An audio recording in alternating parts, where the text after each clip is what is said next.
Apa khabar semua? Kita belum mula lagi. Kita nak kenalan dulu. Macam mana? Sebelum ini saya nak test dulu gambar yang diterima clear, audio pun clear sebab kita akan bermula sebentar lagi. Jadi alhamdulillah dah pun mula masuk, walaupun yang mendaftar untuk kelas ni ada lebih kurang 80 orang, tapi tak apa. Saya percaya ramai di kalangan mereka akan masuk setelah kita mula kelas ini. Okey, seperti yang dijanjikan tuan-tuan dan puan-puan, kita akan bermula pada pukul 9.30. Assalamualaikum warahmatullahi wabarakatuh. Nama saya Kamarul Azman dan insyaAllah saya akan menyampaikan kelas pagi ini. Okey. Dan sebelum kita mula, okey, sebab ini adalah majlis ilmu, marilah kita sama-sama memulakan majlis ini dengan membaca Ummul Kitab Al-Fatihah.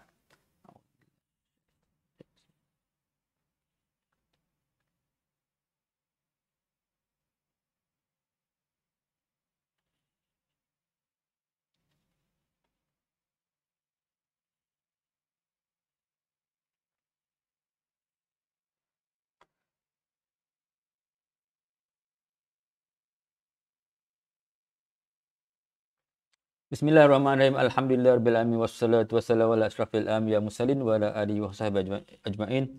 Syukur kita kehadirat Ilahi kerana pertama kita dapat berjumpa lagi bulan Ramadan. Saya percaya tuan-tuan dan puan kenal beberapa orang yang tidak kesempatan untuk berjumpa dengan bulan Ramadan tahun ini.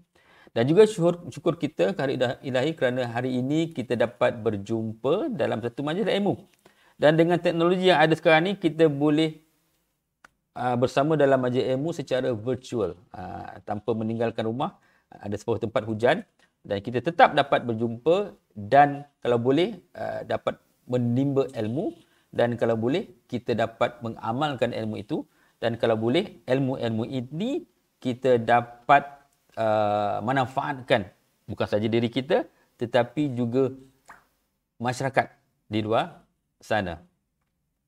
Jadi, seperti yang kita tahu, topik kita hari ini, apa dia topik kita? Topik dia adalah pahala berganda versus dosa multi-level akibat pusaka.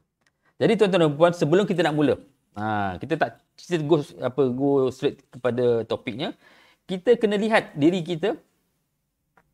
Kita kena lihat masyarakat kita. Pada lazimnya ada beberapa mindset ataupun minda yang kerap kita lihat ada dalam masyarakat kita yang mungkin yang menyebabkan permasalahan dan juga ada juga minda-minda yang menyebabkan kebaikan. Jadi kita kena kaji dulu. Okey, ya. Jadi tuan-tuan dan puan yang baru menyertai kelas ini, seperti yang saya kata tadi, mohon untuk berada dalam keadaan mute mic-nya. Dan kalau ada nak bertanya, boleh. Tetapi boleh menaip. Dan kemudian kita akan ada break. Ketika itu boleh ada sesi soal-jawab dan juga di penghujung kita ada sesi soal-jawab. Okey, kita mula dengan kita lihat minda lazim umat Islam. Apa dia ceritanya minda lazimnya? Pagi-pagi dah tunjuk coklat dah. Okey, kepada mereka yang dah lihat saya punya teaser, pasti tertanya-tanya, apa Tuan KA ni tunjuk coklat? Tak apa. Untuk menguji keimanan masing-masing. Lagipun pagi lagi, takkan dah lapar kan? Kenapa saya tunjukkan coklat ni? Sebab lazimnya umat Islam, terutama kita Melayu Islam ni, sangat penting tentang halal haram makanan tu. Terutama sekali makanan-makanan yang sedap. Jadi apabila ada coklat, selalu orang tanya, halal ke? Banyak kadang-kadang tu kawan ni belilah coklat daripada luar negeri, sampai-sampai nak bagi, dah dapat ni, tanya halal ke?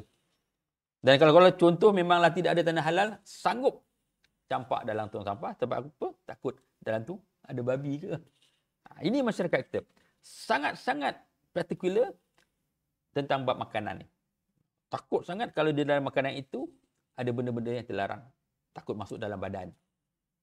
Walaupun pada dasarnya ianya adalah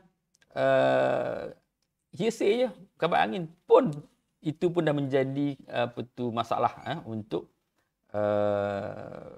kadang-kadang sampai buang coklat. Itu kadang-kadang kita ni lazimnya minda masyarakat kita. Ini pasal coklat. Okey, apa lagi? Selain baca coklat, kadang-kadang Tuan Kek ni pagi-pagi tunjuk makanan, tunjuk minuman air sejuk tu. Ini sama juga. Kadang-kadang sahabat-sahabat saya kalau pergi ke luar negara tu, nampaklah orang jual boba ke apa tu, nak beli tapi takut. Takut, weh, ini kita kat negara kapiak ni. Tentu ke halal haram benda yang dijual tu? Saya tanya lagi, halal ke benda tu? Takut masuk dalam badan kita benda yang haram. Takut dalam tu mungkin ada alkohol. Alkohol. Jadi, itulah lazimnya masyarakat kita sangat berhati-hati untuk mengambil makanan. Apa lagi lazimnya umat Islam? Bagi tu juga nak letak kat badan ni, minyak wangi. Walaupun dekat kedai tu berbagai-bagai minyak wangi, bila dia beli pun selalu ditanya, adakah ada alkohol tak? Boleh apa tu? Boleh bawa pakai solat tak? Itu selalu kebiasaan yang okey. Jadi inilah lazimnya yang menjadi permasalahan ataupun bukan masalah minda masyarakat kita. Apa pula gambar ni? Ini juga saya selalu lihat kadang-kadang dalam forum-forum di masjid, dalam online, orang selalu bercerita, terutama sekali bulan Ramadan ni. Cerita apa? Persoalan yang sama, setiap tahun ada je orang tanya. Ustaz, korek hidung batal tak puasa? Kan? Jadi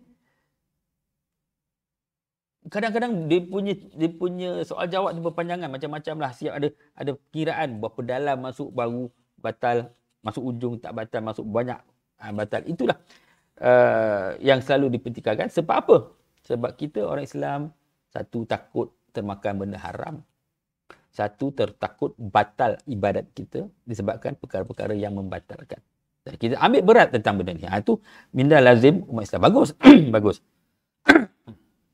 Tetapi tuan-tuan dan puan, kenapa? Kenapa kita jarang bertanya? Apa je? Penuh dengan main handphone.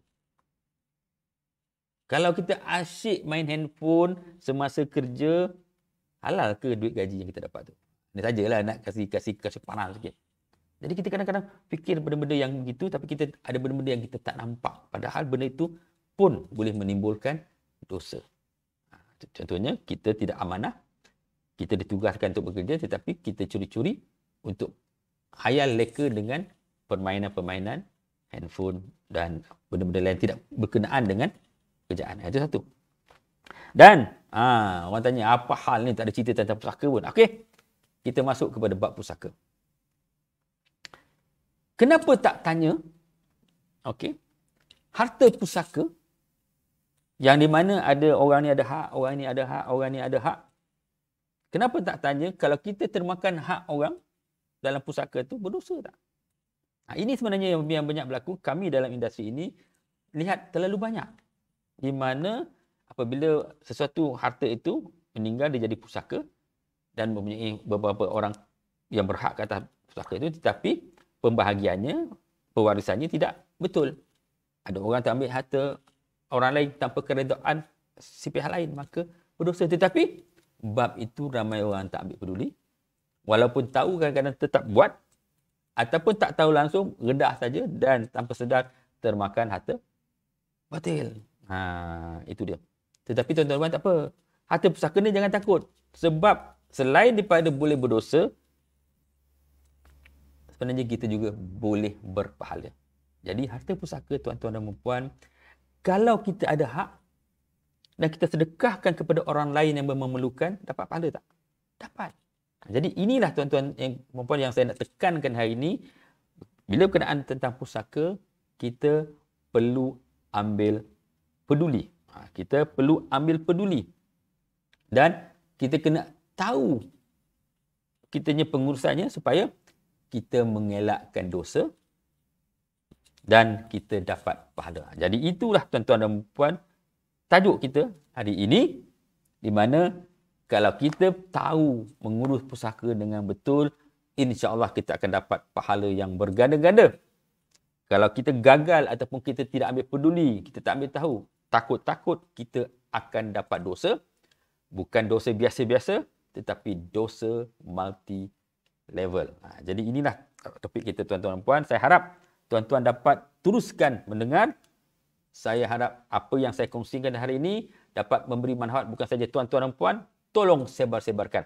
InsyaAllah, saya akan bagi borang kaji selidik kepada tuan-tuan semua. Isi borang kaji selidik nanti. Siapa yang mengisi, saya akan beri link kepada video ini. Jadi boleh tolong sebar-sebarkan. Okey. Jadi tuan-tuan dan puan, kita lihat beberapa situasi lah. Saya nak kongsi satu situasi yang juga kerap berlaku yang boleh mengakibatkan dosa multi level. Apa dia? Makanan lagi. Durian pula tu. Tak apa. Ini untuk mencabar keimanan kita. Kenapa saya tunjuk gambar durian pagi-pagi ni walaupun musim durian dah habis? Kenapa saya tunjuk gambar durian? Ini juga pengalaman saya yang banyak mengakibatkan dosa tanpa sedar di kalangan waris-waris. Apa yang maksud saya? Okay, contoh, ini kebun durian. Atuk ni ada sebidang kebun durian. Dan dia meninggal dunia. Bila meninggal dunia, gerannya tidak ditukar nama, waris pun tak peduli nak uruskan sebab kena keluar duit lah, macam-macam cerita lah. Kan tak ambil tahu sebab tak beku pun. Pokok durian masih ada, bila musim masih lagi ada hasilnya. Dan adalah seorang waris Pak Ngah ni. Dia yang paling duduk dekat dengan kebun ini, yang adik-beradik lain duduk jauh. Dan dialah yang paling rajin ambil hasil kebun ini. Dia ambil, kutip, jual. Okey. Dan bila dapat hasilnya, dia tak boleh bagi pun pada waris lain, dia makan seorang. Adalah waris-waris yang berbunyi, Pak Ngah kau ni jual durian apa kebun atuk, makan seorang je. Dosa tak? Berdosa. Lepas tu Pak Ngah ni meninggal dunia, anak dia sambung, anak Pak Ngah ni. Sebab dia duduk dekat, dia pun sambung dah kejaya ayahnya, mengambil durian dan menjual. Tanpa keredaan waris-waris lain. Sebab apa? Tanah ini masih lagi pusaka. Nama adalah arwah atuk. Tidak dibincangkan, tidak dipersetujui turun milik pewarisan harta tersebut. Jadi pada dasarnya, kalau anak atuk ni tadi ada 7 orang, maka ketujuh-tujuh itu mempunyai hak masing-masing. Dan kalau ada seorang nak ambil pun kena minta keredaan daripada waris-waris lain. Tanya, Along, Alang, Acik, saya ambil duit durian ni, boleh tak saya makan? Ataupun dah dapat hasil lah, ni hasilnya bagi-bagi. Tak apa. Jadi itulah yang kadang-kadang yang berlaku. Yang ini yang maksud saya boleh menjadi wow, dosa multi level. So, kenapa saya kata wow? Sebab ramai orang tahu, buat juga. Tapi ramai orang tak tahu, buat. Dan tanpa sedar, mereka mendapat pahala multi level. Faham ya? Saya kasih dalam bentuk cerita, senang orang nak faham. Okey. Dan apa lagi? Tetapi macam saya kata tadi, setiap isu ni, bak kata orang ni 9, okey, pepatah Negeri Sembilan mengatakan, there are two sides of a coin. Okey, ulang sekali lagi, pepatah Negeri Sembilan mengatakan, there are two sides of the coin. Maksudnya, duit shilling tu ada 2 muka. Jadi ini orang Negeri Sembilan cakap. Okey, apa dia? The other side of the coin ialah kebun durian ni sebenarnya boleh juga menjadi punca pahala yang berganda-ganda. Macam mana caranya? Kalau atuk ni dah meninggal dunia, waris cepat-cepat bicara pusaka di tempat yang betul, buat pemufakatan. Contoh Pak Teh, dia ada duit, dia tanya, macam inilah kebun durian tu saya nak ambil alih. berapa nilainya, harga adik-beradik, saya bayar semua adik-beradik, semua setuju dan dapatlah perintah dan kebun itu turun kepada Pak Atif ni tadi. Anak kepada Datuk ni tadilah. Dan ia dah menjadi kebun miliknya. Bukan milik sesiapa sebab dia dah menebus haknya daripada waris-waris yang lain. Dan apabila musim durian, okey, bila Pak Atif kata, jom balik kampung durian tengah penuh ni, tengah-tengah banyaknya. Orang semua balik kampung dengan Pak Ngah dia, Pak Long dia, Kak Cik ni semua datang. Balik bawa anak bini semua. Datang makan durian. Apa yang berlaku? Si Pak Atif tadi berpahala sebab dia bersedekahkan hasil durian tu yang ditanam oleh arwah ayahnya tetapi dibagi-bagikan untuk makan suku sakat dia. Maka berpahala. Dan yang adalah anak Pak Ngah tu bawa kawan-kawan sekolah dia pun bertambahlah pahala sebab lagi ramai orang makan, lagi ramailah mendapat keberkatan. Dan inilah saya kata apabila harta yang sama tetapi diurus dengan cara berbeza, satu cara boleh mendapatkan dosa multi level sampai ke anak, cucu, cicit dan generasi seterusnya. Apabila kita yang tadi saya tunjuk tadi, kita terlalu takut makan coklat yang ada setitik DNA babi. Tetapi yang bab ni jelas tetapi kita makan juga dan itu akan menjadi darah daging kita dan akan mengakibatkan kurangnya keredaan dalam hidup kita. Jadi tuan-tuan ingat, kena ambil tahu macam mana nak mengelakkan termakan harta batil akibat daripada pusaka. Okey. Kita masuk cerita lain, Pak. Ini apa cerita ni? Macam orang berkahwin. Saya kahwin dah lama. Bukan saya kata saya lama tak kahwin. Kahwin dah lama. Okey, anak saya pun dah ada 7. Okey. Kenapa saya tunjuk ni? Ini juga yang saya tunjukkan perkara yang boleh menjadikan pahala dosa multi level. Apa dia? Ada seorang ni namanya Ameng. Ameng ni Cina lah. China. Dia masuk Islam. Bila dia masuk Islam, dia tukar nama jadi Ameng. Lepas tu dia pun usahalah budak Melayu ni Islam ni. Nama ni Siti. Mereka pun berkahwin. Okey, berkahwin dan keluarga Ameng ni tak ada seorang pun yang masuk Islam. Ameng seorang yang masuk Islam. Jadi dia mualaf. Dan ditakdirkan dia meninggal awal. Sebelum meninggal dia dah beli rumah. Dia rumah si Ameng RTE semua bagailah. Dan bila meninggal dunia, siapakah warisnya? Warisnya isteri. Anak tak ada lagi. Okey. Jadi isterinya berapa? Tak ada anak. Nak buat kuis tak? Tak apa. Isterinya dapat hak 1/4. Bakinya apa? Kalau ikut di Malaysia, kalau orang tak ada yang asabah, maka jatuh kepada Baitulmal. Jadi Baitulmal punya hak. Jadi bila semasa perbicaraan tu pihak Baitulmal pun datang pergi pada pihak isteri, okey, kami akan masukkan nama Baitulmal tapi puan boleh tebus. Apabila ditebus kami akan pulangkan baliklah nama puan. Ini kebiasaannya. Okey. Tetapi akhirnya dalam geran tu ada nama Siti dan nama Baitulmal. Tak ada minta duit pun, letak nama tapi minta ditebuskan. Tetapi walaupun si Siti ni tadi mampu, adalah duit-duit arwah ni juga yang tertinggal tetapi tak menembus. Biarkan saja nama Baitulmal di situ. Saya pernah berjumpa beberapa pegawai Baitulmal dalam keadaan gini apabila Baitulmal mempunyai hak dalam pusaka seorang dan setelah pada pembicaraan pusaka letak nama Baitulmal dan mohon waris tebus, kebanyakan waris tidak peduli membiarkan nama Baitulmal di dalam geran. Sebab apa? Mereka boleh duduk. Kalau nak pergi ke Baitulmal, tebus kena bayar duit. Jangan duduk je. Okey? Kalau tak percaya, pergilah kepada mana pejabat Baitulmal tanya. Ada tak banyak geran-geran yang nama Baitulmal ada dalam tu yang masih belum ditebus? Lambat. Saya pernah bercerita dengan pegawai Baitulmal Melaka. Okey. Jadi dah meninggal. Siti ni muda lagi, berkahwin.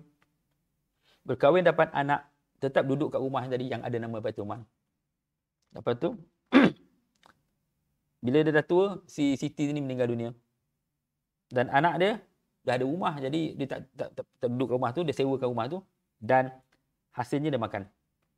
Inilah juga bila tidak dipedulikan, tidak ambil tahu, maka berlakulah dosa multi level. Ya, ingat ini tadi kebun durian. Tadi ini kalau kita ada hak Baitul Mal di dalam pusaka kita, jangan ambil ringan sebab ia boleh menjadi punca dosa multi level. Okey. Kalau ada soalan boleh tanya. Saya ada co-host yang akan boleh menjawab sebarang soalan. Okey, saya tak sempat nak menjawab sambil bercakap ni. Okey. Baru 2 kisah. Kisah ni kita tengok kalau perkara yang sama macam mana ia boleh menjadi punca pahala berganda. Kalaulah contoh si Amir ni dia tahu dia punya struktur faradnya rumit.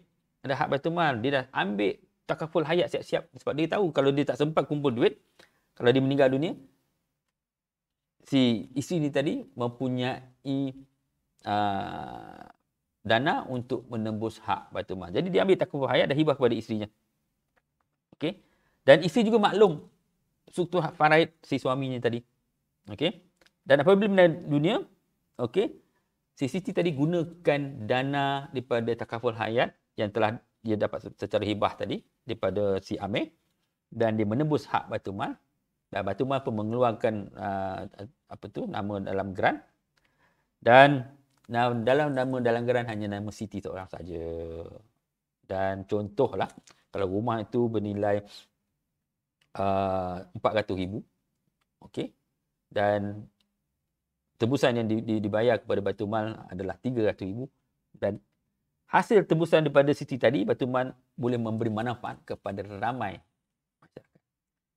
Siti sekeluarga, cucu cicit semua tidak berdosa dan duit ini tadi adalah satu hadiah daripada arwah Amir ni tadi kepada masyarakat.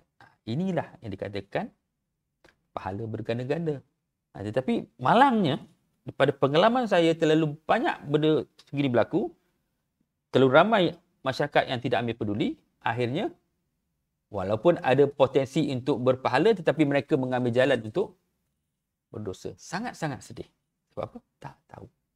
Kadang-kadang bukan tak tahu, tapi tak ambil tahu, tak ambil peduli. Okey? Jadi ini 2 kisah yang mana yang saya nak tunjukkan yang boleh memberi pahala dan juga boleh memberi dosa kepada orang yang terlibat, terpulang kepada cara kaedah penyelenggaraan harta dan pusaka mereka. Okey. Semua okey ya? Semua faham ya? Kalau tak ada, boleh bertanya. Dan untuk memastikan tuan-tuan dan puan celik, ambil perhatian, kita ada beberapa soalan. Soalan ni tak ada dalam kelas ni, tetapi saya lihat nama-nama yang ada dalam ini ramai adalah mereka yang pernah hadir dalam kelas-kelas sebelum ni dan patutnya tahu. Soalan yang saya nak tanya ni. Okey. My Pusaka selalu bercerita tentang vaksin pusaka. Maksudnya apa? Kita sebelum meninggal dunia perlulah menyediakan vaksin supaya apabila kita meninggal dunia, harta kita tidak berpenyakit. Roh kita tidak terseksa. Waris kita tidak mudarat, tidak termakan harta batil. Dan harta kita dapat dicairkan dan insya-Allah kita dapat banyak saham akhirat. Dengan itu kita perlu membuat vaksin pusaka. Jadi tuan-tuan dan puan, sila jawab soalan ini. Apakah 4 perkara penting yang terkandung dalam vaksin pusaka yang My Pusaka sediakan? Sila type, saya nak tengok jawapan-jawapan tuan-tuan dan puan. Okey, kita beri zap, saya nak tengok. Sebab sebelum kita cerita, saya nak tengok maklum balai pada tuan-tuan.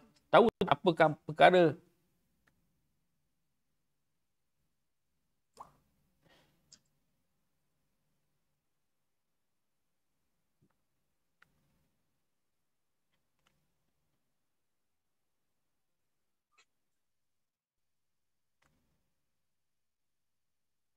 okey. Apakah 4 perkara yang penting yang terkandung dalam vaksin pusaka? Saya nampak di sini patutnya ramai yang ada di sini berpengetahuan untuk menjawab. Okey, sila jawab.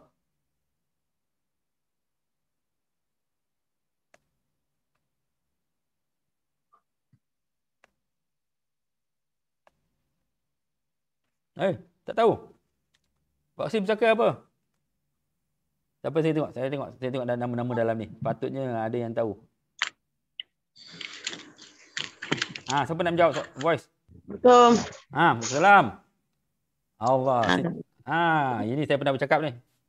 Ustaz, saya dapat satu, pertama wasiat. Yang keduanya pemegang amanah. Yang ketiganya pembahagian. Yang keempatnya suamanya badan lah, individu lah. Maknanya kalau dah ada pembahagian baru dapat kepada individu. Terima kasih. Okey, satu perjumpaan yang baik. Okey. Hampir tepat. Rancang legasi pewarisan Nur Syah Muhammad. Okey, betul. Apakah terkandung dalam perancangan itu? Apa 4 perkara yang patut ada dalam tu? Saya ada tengok daripada Tuan Haris. Jawapannya, pertama, melantik wasi. Kedua, ada dana pantas, duit tu. Ketiga, melantik orang yang pandai untuk bantu waris. Okey. Dan keempat, ada dokumentasi. Okey. Daripada Nur Syah, lantik pentadbir wasi semasa hidup. Okey, 2 je. Tak cukup 4 ya. Okey, ini soalan pasal. Okey, lagi satu. Legasi warisan Nur Syah. Okey. Siapa ni? Muhammad Ramli, tolong mute ya. Okey. Alright, jadi untuk tuan-tuan pun ramai rupanya yang orang baru sini, patutlah. Okey, hubungi segera waris, tahu nilai. Siapa jawab ni? Kejap Okey, Rusmiza, lantik wasi, ada dokumen, tahu nilai, hubungi waris segera. Okey, hampir-hampir tepat. Okey, alright. Jadi inilah yang kerap kami sampaikan kepada masyarakat. Apabila sebelum mati, sebelum sakit, kita perlulah menyediakan vaksin, dan vaksin ini ada 4. Kita selalu mengatakan solusi berangkai. Bukan buat wasiat saja. Mereka solusi berangkai. Pertama, kita perlulah membuat pelantikan wasi. Orang yang boleh menjadi AJK pusaka kita yang akan memulakan proses apabila kita meninggal dunia. Keduanya, kita kena sediakan duit. Duit penting. Dan duit tu bukan sebarang duit. Duit itu perlulah duit yang dinamakan dana pantas, yang duit tak beku. Sebab tuan-tuan dan puan, kalau kita letak dalam ASB, kita meninggal dunia beku. Kita letak dalam bank, kita meninggal dunia beku. Yang tak beku adalah kalau dalam tabung haji berpenama yang betul. Kalau ada takaful hayat berpenama yang betul. Kalau dalam KWSP berpenama yang betul. Bila meninggal dunia, yang penama itu dapat. Tapi bukan dia punya, dia boleh takbirkan. Sangat penting duit ni, sebab duit ni lah yang boleh digunakan untuk sara hidup waris. Kalau contohnya yang meninggal itu suami, isteri dan anak-anak perlukan tanggungan saraan. Jadi kalau duit tu dapat dicairkan, boleh dah gunakan. Begitu juga untuk membayar hutang-hutang. Begitu juga untuk melaksanakan wasiat nak sedekah ke sesiapa ke. Dan juga untuk membayar kos berkaitan dengan urus pusaka. Jadi sangat penting untuk menyediakan dana pantas. Ramai orang gagal. Ramai orang meninggalkan duit tetapi dalam bentuk yang beku. Salah. Itu nombor 2. Yang ketiganya, mendapat perkhidmatan pakai. Yang wasi ni tadi, jangan memandai-mandai, cari orang pandai sebab perkara ini rumit, kompleks. Jangan cuba buat sendiri. Dan keempatnya, jangan cakap mulut. Jangan hasad di mulut, di hati, tetapi mestilah bertulis, bertarikh dan bersaksi. Dan dokumen-dokumen yang diperbuat juga ada banyak jenis. Nak lantik wasi, bertulis. Nak buat wasiat kepada bukan waris pun bertulis. Nak buat wasiat sedekah pun bertulis. Kalau tidak, nanti orang pertikaikan. Dan kemudian kalau nak mewariskan harta-harta pada waris-waris, boleh dibuat dalam bentuk pengisyarah hibah ataupun dalam bentuk surat ikatan amanah. Itu kita bincangkan, terangkan dalam kelas-kelas terdahulu. Saja nak update kepada tuan-tuan dan puan. Okey? Jadi ingat kita yang masih hidup ini, sangat penting kita lantik wasi. Okey. Lantik wasi. Ada vaksin pusaka. Dalam vaksin pusaka ni ada 4 perkara. Okey. Alright. Seterusnya, kita sambung pula cerita lagi. Okey, ini ada situasi ketiga yang juga boleh mengakibatkan sama juga. Two side of the coin, bab kata pepatah orang Negeri Sembilan. Boleh mendapat pahala berganda dan boleh juga dapat dosa multi level. Okey, ini situasinya tentang Jamal. Jamal ni high flyer. Dia masa hidupnya, dia kerja besar, sempat beli rumah yang bernilai tinggi dan juga tabungan KWSP juga banyak sebab gajinya besar. Okey, itu Jamal. Tapi Jamal ni ditakdirkan meninggal muda. Okey, pada usia 35 tahun dah meninggal dunia. Okey. Dan apabila dia meninggal dunia, dia ada seorang isteri, sempat ada anak perempuan dan ibu ayahnya masih ada, sihat. Okey. Tua lah tapi sihat. Dan semasa meninggal dunia, antara harta yang penting yang Jamal tinggalkan adalah sebuah rumah. Dia ada MRTA, jadi rumah tu langsung lah, bernilai RM1 juta. Dan simpanan KWSP-nya ada RM500,000. Okey. Apa yang berlaku? Dan penama kepada KWSP ni adalah isterinya. Jadi, ya ini dana pantas ya.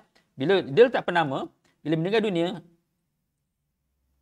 KWSP akan terus bagi. Saya ada satu kes. Ini baru saya dapat kelakar juga. Seorang bujang berusia 51 meninggal dunia, kerja besar dan di KWSP-nya ada RM1.1 juta. Berkurang.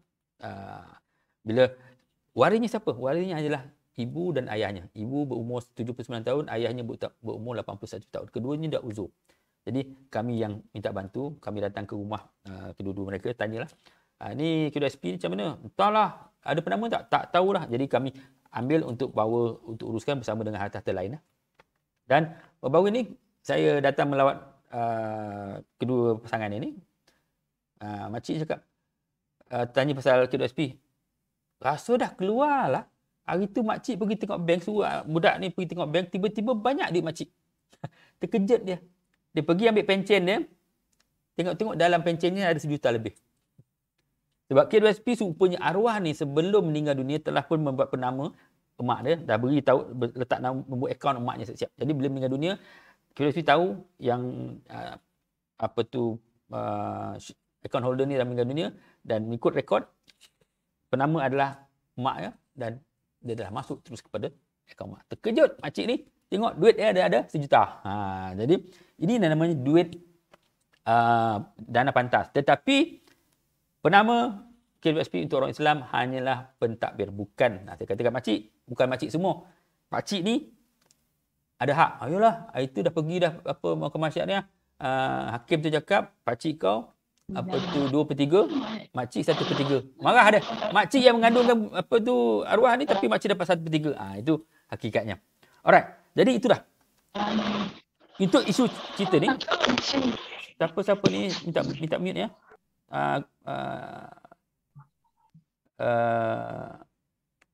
Co-host minta tolong. Okey. Jadi bersambung cerita tadi ya. Jadi yang duit Amir ni tadi, sebab penamanya adalah isterinya, maka isterinya dapat. Tetapi isteri tak tahu hukum hakamnya. Dia pun kata dia punya dia pakai sendiri-sendiri je. Okey. Dah lah tu, sebab dia juga tahu mak ayahnya ada hak, jadi dia tak buat apa-apa. Takut-takut bila meninggal dunia, dia uruskan nanti, mak ayah dia tuntut. Dia tak buat apa-apa, dia duduk senyap ya kat rumah tu. Walaupun dalam rumah itu ada hak mak mentua dia dengan pak mentua dia. Dalam duit KWSP dia tak bagi. Dan rumah pun dia tidak buat. Dan pinjaman perumahan langsai sebab ada MRTT dan nama dalam geran tetap nama arwah Jamal ni tadi. Dan kedua ibu bapanya selalu bercakap, itulah menantu aku tu.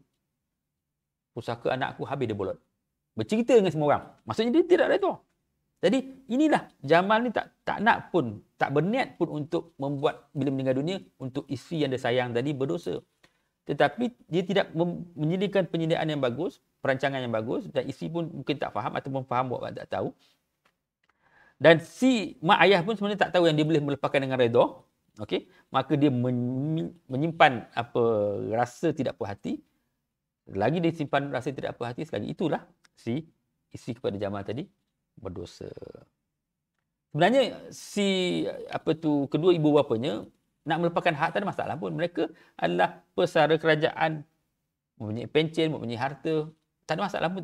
Maksudnya tidak perlu pun mendapatkan hak pada pusaka arwah tadi. Tetapi disebabkan tidak faham dan yang seisi tadi tidak bawa berbincang dengan pak mentua, mak mentuanya, akhirnya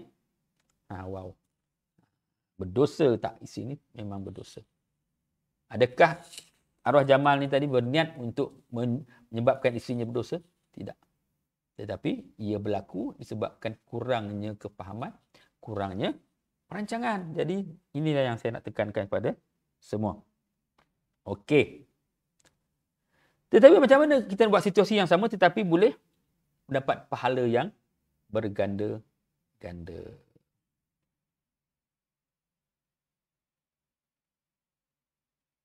Okey, ya betul. Puan Rusmah bertanya, memang untuk orang Islam, penama KWSP hanyalah pentadbir. Okey, bukan tuan punya. Dan kalau contohnya kita jadi penama, kita pergi KWSP, kita kena tanda tangan surat dalam tu, saya mengaku saya adalah pentadbir. Saya bertanggungjawab untuk mentadbir dan membagi-hagikan kepada semua waris-waris. Tanggungjawab saya jangan sign saja lepas tu. Sebab KWSP tak nak ambil tanggungjawab untuk membagi kan. Kau dah jadi pentadbir, kau ambil tanggungjawab kamu.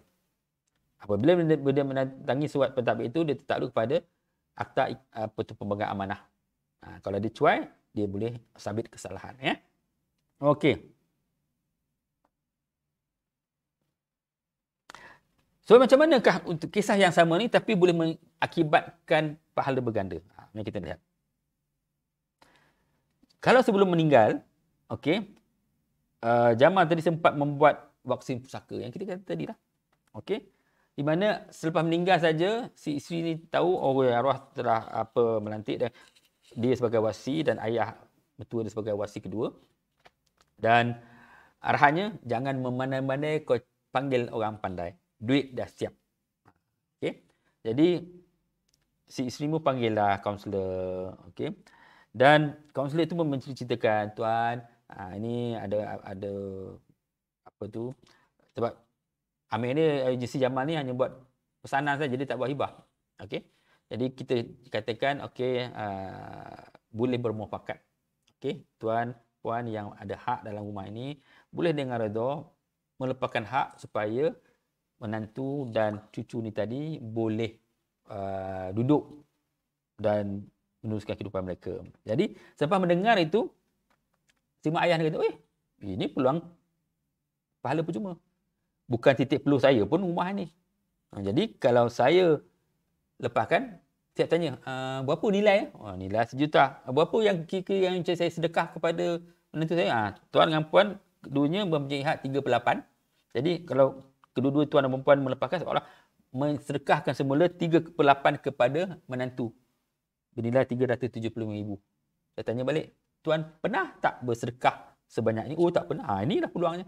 Dengan hanya mengatakan saya dengan ini melepaskan hak saya kepada rumah ini dengan redha kepada menantu dan anak dan cucu saya, maka dengan itu termaktublah satu sedekah yang bernilai besar.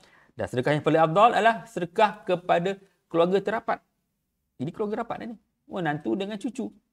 Jadi bukannya berpeluh pun untuk menyediakan 375,000, hanya melafazkan akad saja. Itu sebenarnya kalau orang faham, pusaka ini boleh menjadi punca kepada pahala yang berganda. Begitu juga untuk KWSP. Macam saya kata tadi, kedua-dua mereka ni well to do.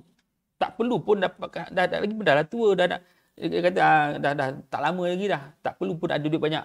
Jadi dia dengan redanya kata, okey, dia tanya lagi, KWSP tu berapa hak kami? Kita kirakan 100 berapa? 87,000. Tak apalah. Sedekahkan kepada pusat tahfiz atas nama arwah. Dengan redha. Biarlah ia menjadi saham akhirat. Sebenarnya walaupun dia niatkan kepada arwah tadi, sebenarnya ia adalah pahala mereka sebab dia dah menjadi hak mereka dan kemudian mereka melepaskan untuk sedekah. Ini nampak tak? Situasi yang sama tanpa sedar boleh menyebabkan dosa, tetapi kalau dibuat dengan betul, terutama sekali membuat vaksin pusaka, boleh mengakibatkan kesejahteraan dan ada pahala yang berganda. Dan yang pentingnya, perhubungan antara ibu bapanya tadi dengan menantu dia ataupun isteri pada si Jamal tadi dan anak cucu baik.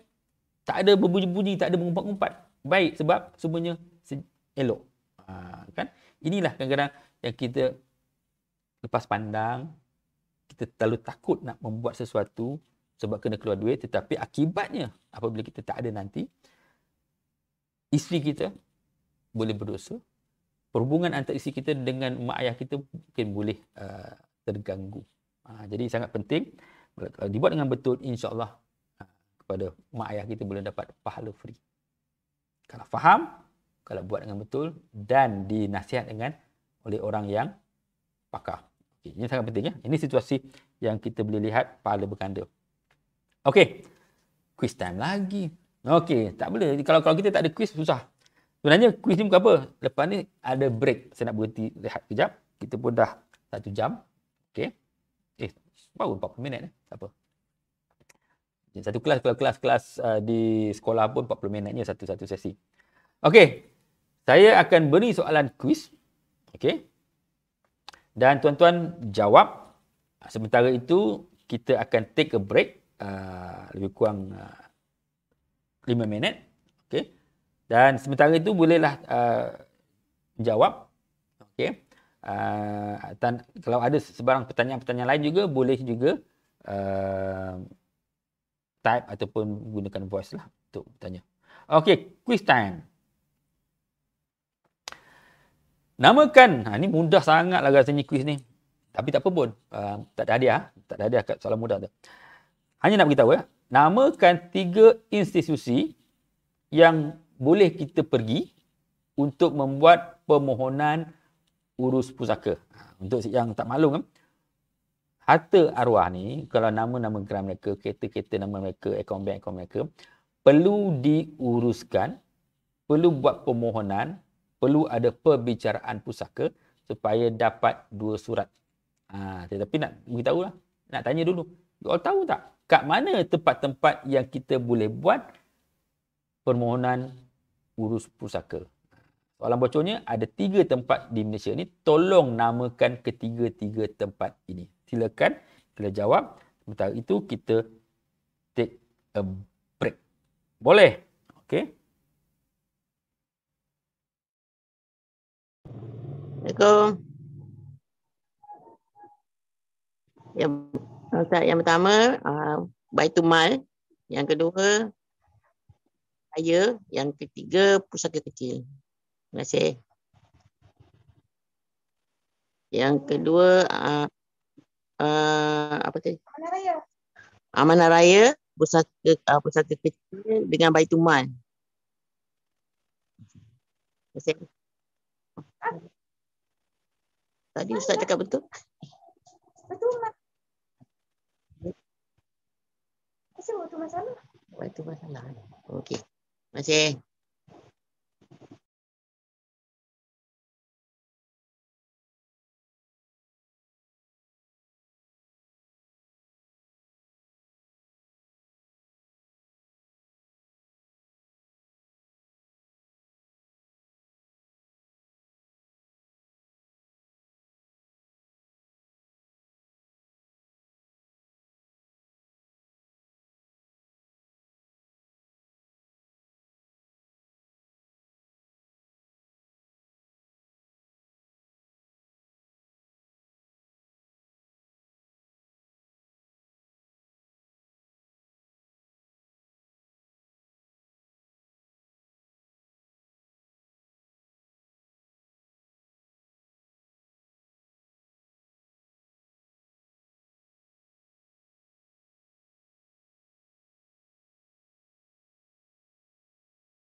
Ustaz, Assalamualaikum.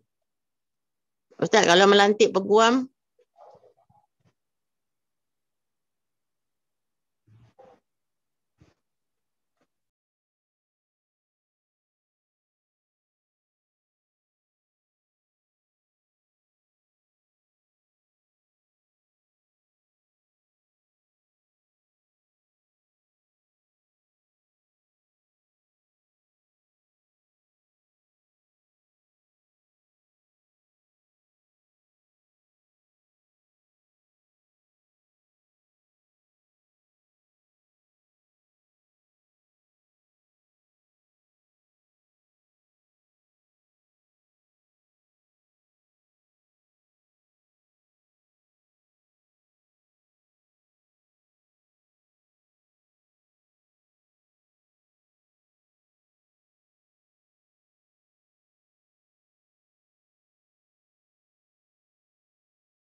Okey, okey, okey.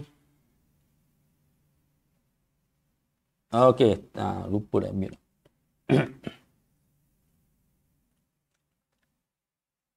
Alright, saya lihat pelbagai jawapan bagus, percubaan yang baik untuk menjawab soalan itu. Ada yang menjawab tu yang betul tu, saya lihat mereka tu memang dah kerap bersama kami. Jadi itulah sebabnya jawapan mereka betul lah. Okey, apakah jawapan ni? Ini dia. Untuk makluman tuan-tuan dan puan-puan, okey, apabila berlaku kematian, maka harta-harta, terutama sekali harta yang bergeran, perlu melalui proses urus pusaka. Dan di dalam proses urus pusaka itu, di mana untuk orang Islam, semua waris-waris faraid perlu terlibat. Okey, maksudnya perlu memberi konsen bagaimanakah pembahagian itu. Okey. Mana ada perbincangan, ada perbicaraan dan akhirnya dapat surat kuasa. Kalau untuk harta akaun bank ataupun kereta, ada surat kuasa mentadbir untuk keluarkan. Contohnya dalam ASB ke, dalam tabung haji ke, dalam bank ke yang tidak ada penama tadi, kena dapatkan surat kuasa boleh keluar. Kalau yang ada penama tu boleh keluar, tapi artinya statusnya tetap pentadbir. Dan untuk rumah, tanah, rumah kedai, apartmen yang punya geran, perlu mendapatkan perintah pembahagian, barulah boleh bawa ke pejabat tanah untuk tukar nama pemilik. Dan untuk itu, ada 3 tempat yang kita boleh berurusan. Dan sebaik-baiknya untuk berurusan dengan ketiga tempat ni melalui orang yang faham. Jadi boleh datang jumpa kami, yang pusaka, kami pusaka boleh bawa ke tempat yang betul. Apakah tempat itu? Kalau harta kita ada geran tanah dan keseluruhan nilainya tak sampai 2 juta, waris boleh bawa permohonan urus pusaka itu di pejabat pusaka kecil yang terletak di Jabatan Pengarah Tanah dan Galian, Tuan, JKPTG, unit pusaka kecil. Selalu orang kata pejabat tanah, tapi salah, bukan pejabat tanah. Unit pusaka kecil selalunya terdapat di pejabat daerah atau pejabat tanah. Untuk apa kita buat tu? Untuk dapatkan 2 surat tadi. Kalau ada tanah, dapat perintah pembahagian. Perintah pembahagian itulah baru kita bawa pejabat tanah, baru pejabat tanah boleh tukar nama, keluarkan nama arwah, tahu nama orang hidup. Itu pertama. Keduanya, kalau harta melebihi 2 juta ataupun saja-saja je nak pergi ke sana sebab nak gunakan peguam, boleh bawa ke Mahkamah Tinggi Sivil. Itu kena perlu peguam. Proses yang sama, akhirnya dapat 2 perintah. Satu letak surat pentadbir, satu perintah pembagian ataupun nama lainnya distribution order. Itu di Mahkamah Tinggi. Di amanah raya boleh juga, tetapi amanah raya punya mandat hanya untuk memberi pengagihan harta-harta tak alih saja. Akaun bank, kereta dan sebagainya. Tanah tak boleh buat. Dia boleh buat. Kalau bawa ke amanah raya juga akan buat permohonan di Mahkamah Tinggi Sivil. Sebab amanah raya tidak boleh mengeluarkan perintah pembahagian untuk harta tanah. Amanah raya boleh mengeluarkan perintah pengagihan, pembahagian untuk harta-harta alih saja. Akaun bank, kereta dan sebagainya. Dan itu pun sehingga limit RM600,000. Lebih daripada itu, amanah raya akan membawanya ke Mahkamah Tinggi. Jadi kita kena faham 3 tempat. Mahkamah Syariah bukan tempat untuk memohon urus pusaka, tapi ramai orang terpergi. Okey. Mahkamah Syariah selalunya orang pergi untuk mengesahkan siapakah waris faraid. Itu dinamakan mendapatkan sijil faraid. Orang juga pergi ke Mahkamah Syariah kalau ada tuntutan harta sepercarian. Orang akan pergi ke Mahkamah Syariah untuk menuntut hak penjagaan. Okey. Ataupun untuk mengesahkan dokumen wasiat ataupun mengesahkan dokumen hibah sekiranya waris-waris mempertikaikan dokumen-dokumen tersebut. Ataupun tak ada dokumen, hanya nak mengesahkan satu wasiat lisan ataupun hibah lisan. Itu pun ada orang pergi ke Mahkamah Syariah. Itu saja fungsi Mahkamah Syariah berkaitan dengan pusaka. Untuk pewarisan, pengagihan ataupun distribution untuk harta-harta pusaka, hanya 3 tempat saja yang boleh ya. Okey, ini mungkin maklumat baru pada yang first time nampak, tetapi sebenarnya inilah kefahaman yang kita perlu tahu. Dengan kefahaman ini baru kita nampak appreciate kenapa perlu kita buat perancangan. Sebab supaya bila adanya perancangan proses itu akan berjalan lebih lancar Dan akhirnya kedua-dua surat ini sampai. Apa yang berlaku? Banyak proses tidak sampai ke bawah ni, nombor 1 dengan 2. Itu sebabnya ada 80 bilion harta orang mati masih lagi beku sebab tak dibuat sampai selesai. Okey, ini maklumat site lah. Okey. Jadi, bila kita dah tahu yang 3 senario yang saya tunjuk tadi, kalau nak tunjukkan banyak lagi senario yang saya boleh tunjukkan. Dan dengan 3 senario itu kita nampak setiap senario itu ada 2 side of the coin. Kita boleh berdosa, kita boleh berpahala. Berdosa kalau kita tak ambil tahu. Kita silap buat, silap rancang, boleh berdosa. Tapi kalau kita buat dengan cara yang baik, dengan perancangan yang baik, dengan dokumentasi yang baik, dengan bantuan orang yang betul-betul pakar, maka peluang untuk mendapat pahala berganda itu ada. Jadi, apa yang kita perlu buat? Pertama, kita perlu mempunyai mindset yang betul. Okey? Jadi, ini saya akan share beberapa mindset yang tuan-tuan boleh adopt supaya tidak berlaku permasalahan dalam diri tuan bila tuan tak ada nanti, tuan-puan pun tak ada, ataupun kalau sekiranya ada pusaka ahli keluarga kita yang telah meninggal dunia, kita dapat approach dengan cara yang betul dan dapat kesudahan yang baik. Apakah mindset yang saya nak kongsi ni? Inilah mindset yang betul sepatutnya kita semua ada. Pertama tuan-tuan dan puan, kita janganlah bergolek-golek, berparang-parang untuk merebutkan harta pusaka. Sebab pada dasarnya harta itu adalah hasil titik peluh arwah. Dan sebaiknya ada kerjasama di kalangan waris untuk berbincang, bermufakat dengan satu niat untuk mensejahterakan arwah dan dengan tidak juga memudaratkan di kalangan waris-waris. Itu mindset dia. Kenapa kita nak bergaduh, bermasam muka sebab tak puas hati kita tak dapat ataupun kurang 10 sen, kurang 20 sen atas pusaka itu sampai kita bersama kepada hal harta itu adalah titik peluh arwah. Kalau kita dapat pun kita bersyukur. Ya, sebab arwah berusaha meninggalkan harta dan sebab kita ada pertalian, sebab ada pertalian darah ataupun pertalian sebab perkahwinan, maka kita ada hak terhadap harta tersebut. Tetapi sebelum ada hak, kita perlu lihat tanggungjawab dahulu. Jadi pertama, pusaka itu hasil titik peluh, jadi janganlah terlalu nak merebut. Sebaik-baiknya berbincang, bermufakat sesama waris-waris yang lain. Okey, itu pertama. Jadi mindset yang kedua, jadi apa yang kita amalkan adalah supaya harta ini akhirnya dapat dimanfaatkan. Kalau tidak, jadi harta beku ataupun pergaduhan. Ada kadang-kadang satu rumah pusaka tu semua waris tak setuju, masing-masing letak kunci mangga. Tak kasih orang lain duduk. Itu pun ada. Yang tak nak ambil peduli dan biarkan duit terbeku 200,000 dalam akaun bank pun ada. Jadi sebab apa? Tidak mufakat. Dia takut kalau dia setuju, orang tu ambil. Sebenarnya tak bincang-bincang, akhirnya tidak selesai. Okey, itu pertama. Mindset yang kedua adalah kita ni yang hidup ni, kalau boleh, kesenangan hidup kita adalah atas dasar usaha kita sendiri. Janganlah berharap untuk mendapat kesenangan yang terlebih atas pusaka arwah. Kalau ada, adalah.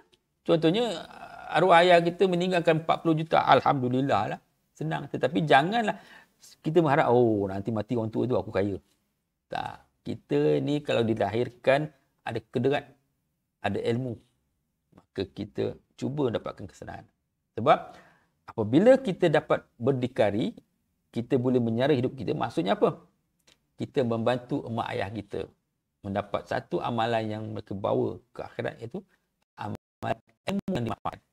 Ibu ayah kita memberi ilmu kepada kita, hantar kita sekolah, memberi didikan, leteran dan sebagainya. Dan kita gunakan itu untuk menjadikan diri kita sebagai orang yang dapat berdikari. Ketika kita dapat berdikari, bermakna kita memanfaatkan ilmu-ilmu yang diberi oleh ibu ayah kita. Dan dengan secara tak langsung, ibu ayah kita dapat satu amalan ilmu yang mudah saja kita nak kasih kesenangan kepada ibu bapa kita kalau yang telah meninggal dunia. Dengan hanya berdikari. Okey? Itu pertama. Jadi, ilmu yang memberi manfaat adalah satu amalan yang akan sampai kepada arwah-arwah ibu bapa kita. Itu lah. Lagi satu mindset yang kita perlu ada. Apa dia? Kalaupun akhirnya kita dapat mewarisi harta pusaka, kalau boleh kita gunakan harta itu untuk memberi satu tanda kenangan kepada arwah. Contohnya arwah meninggalkan 100,000.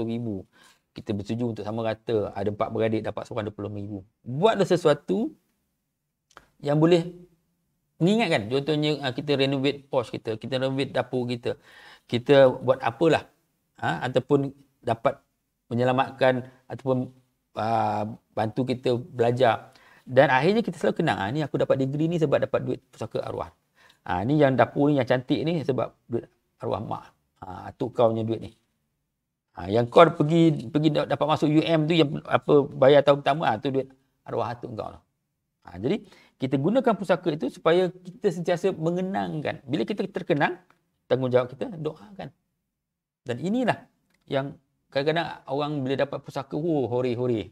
Lupa yang itu ada titik perut arwah. Kita dapat sebab kita ada pertalian. Dan sepatutnya kita gunakan untuk kita kenang dan kita gunakan untuk mempanjangkan manfaat harta tersebut. Jadi inilah, kalau kita buat segitu, akhirnya kita sentiasa kenang kepada arwah. Dan setiap kali kita kenang, kita doakan. Kalau ini akan juga menjadi salah satu amalan yang sampai kepada arwah-arwah ini. Apa dia? Doa-doa anak yang soleh. Okey, mudah saja sebenarnya. Apa lagi mindset yang betul? Ini juga. Harta-harta ini perlu bertukar milik daripada milik orang mati kepada milik orang hidup. Ada hampir 1 juta geran tanah tuan-tuan dan puan di Malaysia ini masih lagi nama orang mati. Sebab apa? Kita tak rasa penting untuk menukar pemilikan itu daripada orang mati kepada orang hidup. Kenapa? Sebab kadang-kadang proses itu kita nampak sebagai rumit. Kita nampak proses itu proses yang memerlukan duit. Dan proses itu memerlukan pemufakatan. Dan bila tiga-tiga itu tidak berlaku, maka kita biarkan harta-harta itu masih terdaftar atas nama orang mati. Jadi itulah mindsetnya.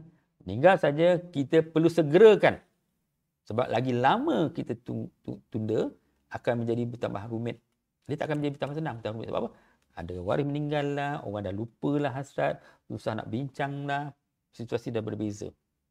Jadi sangat penting mindset dah, harta perlu bertukar milik kepada orang yang masih hidup, barulah boleh ditakbir, barulah boleh dipanjangkan manfaatnya. Dan sebaik-baiknya, permohonan perbicaraan pusaka, semua dah tahu, kena ada perbicaraan. Permohonan pusaka perlu dibuat segera. Jadi, bila kita buat itu, maka harta itu dapat diturun milik dan orang yang dapat harta baru itu akan menggunakannya, membanyak manfaat dan si punya asal harta itu, arwah ni tadi, mendapat satu lagi amalan, apa dia? Amalan harta yang dimanfaatkan. Okey? Itu dia. Mudah saja. Kalau kita faham, kita letakkan mindset ni. Tapi malangnya, pengalaman saya, kebanyakan mindset-mindset yang saya jumpa, semuanya yang bukan yang saya sebut. Yang sebaliknya. Yang menyebabkan banyak menjadi punca kepada dosa-dosa. Bukan mindset yang akan menjadikan pahala yang berganda. Jadi kita kena tukar mindset kita. Supaya kita tidak berdosa, tetapi kita dapat mewujudkan pahala yang berganda. Okey. Apa lagi mindset yang perlu kita ada? Apabila berlaku kematian, memanglah ada harta yang akan menjadi pusaka.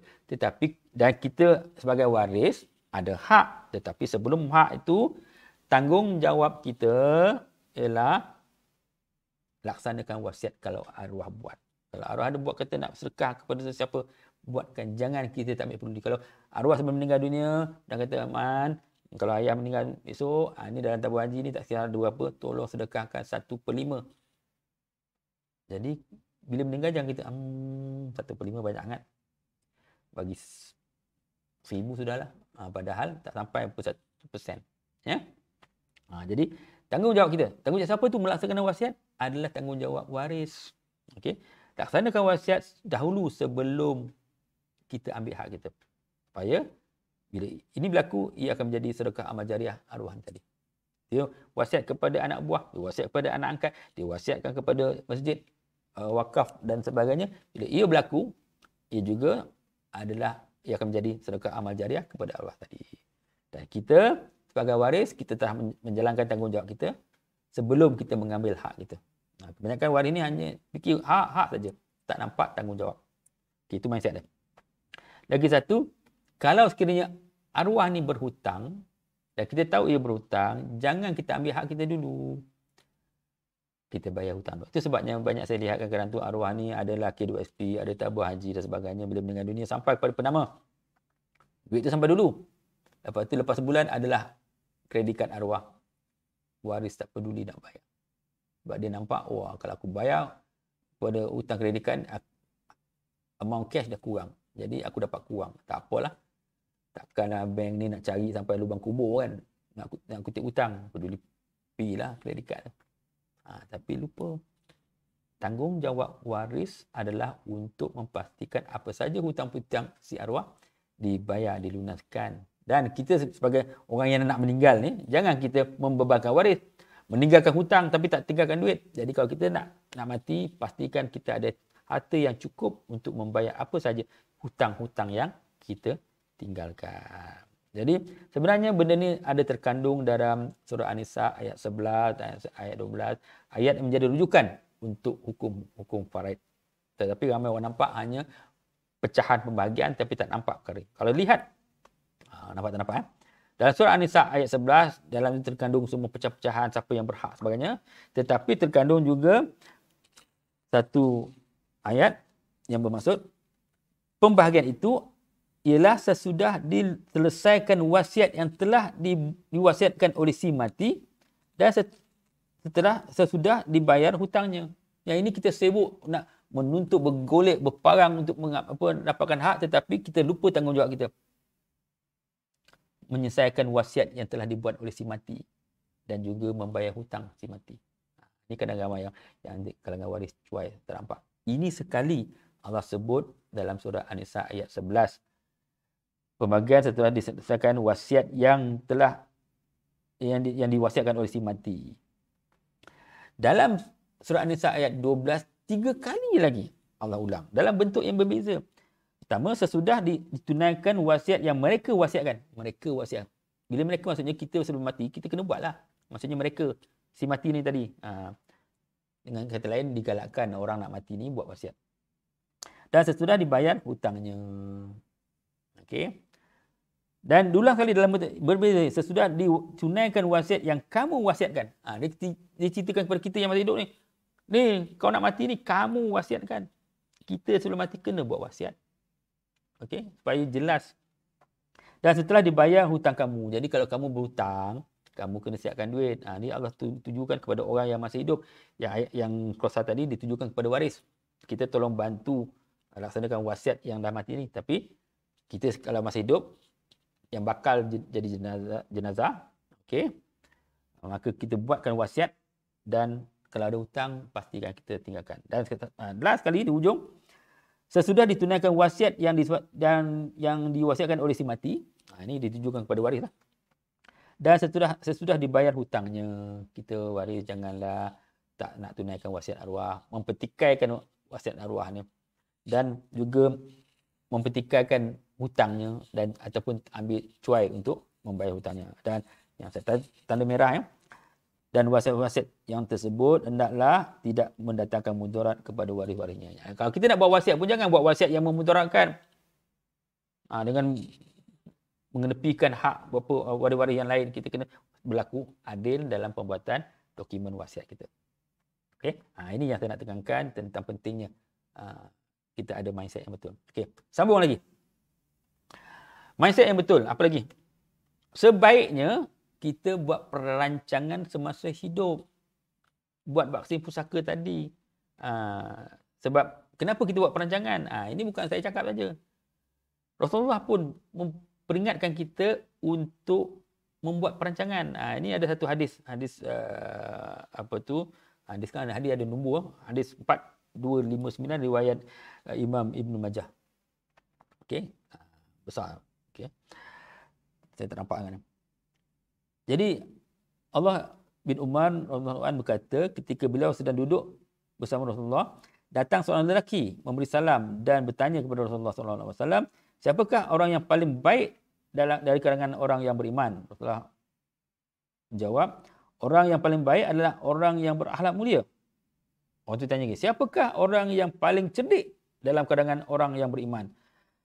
Rasulullah SAW menjawab, orang yang paling cerdik adalah mereka yang banyak mengingati mati dan banyak membuat persiapan untuk menghadapi mati. Mereka itulah orang yang cerdik. Maksud nampak? Allah kata orang yang cerdik, orang yang buat persiapan dan mengingati mati. Apakah salah satu persiapan kita? Menyediakan perancangan legasi. Jadi inilah yang saya nak sarankan pada tuan-tuan dan puan.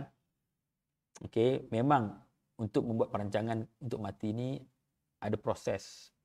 Kadang-kadang kena keluar kos, tetapi itulah yang paling baik sebab bila kita buat, kita boleh pastikan diri kita selamat, ruh kita selamat, waris kita selamat, waris kita jauh daripada mudarat, waris kita terhindar daripada berdosa dan harta-harta kita dapat diteruskan dimanfaatkan dan kita juga dapat membesarkan saham-saham akhirat kita. Okey.